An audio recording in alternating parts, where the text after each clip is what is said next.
Have you ever been talking to someone and all of a sudden Satan tries to intervene? So you're speaking to someone about Jesus or the gospel or sharing with them, and something weird just happens. Totally Satan, right? So I was talking to an older gentleman who was here at my home delivering a load of mulch. And my husband and I were doing some yard work that weekend.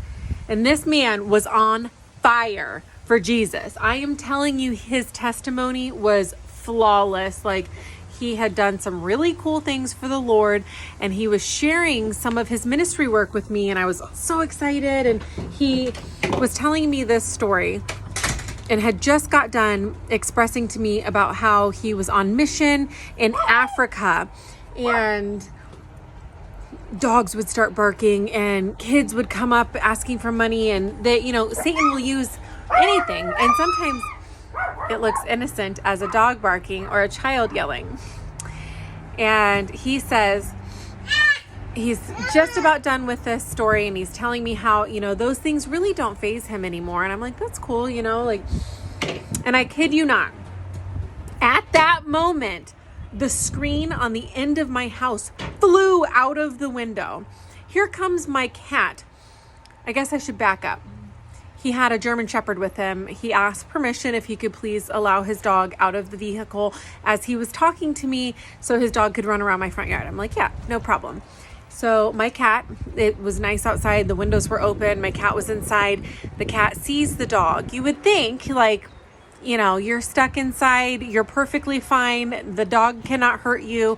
And as this man is telling me that Satan interjects in his conversations about the Lord, the cat comes flying out of the window like a flying squirrel, jumps over the giant pile of mulch he just dumped at the end of my house, and flies up a tree.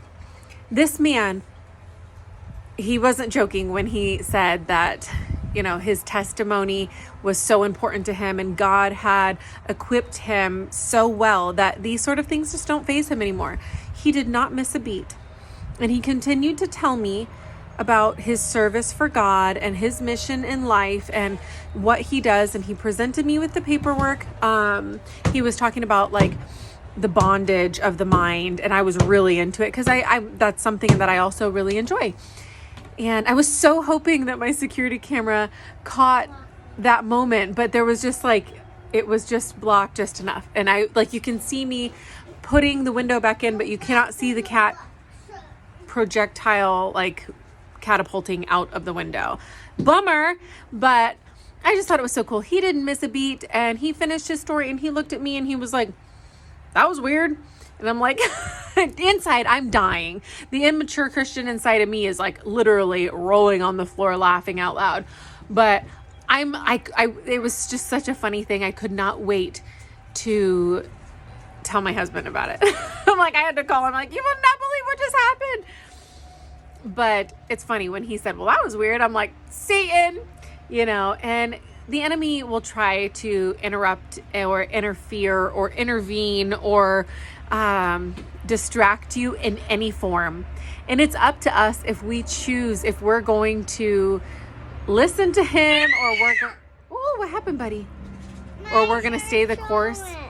It's okay. Your shirt will dry. No big deal, Bubba. So either stay the course for God or be distracted by flying cats. It's our choice. I hope you choose Jesus today.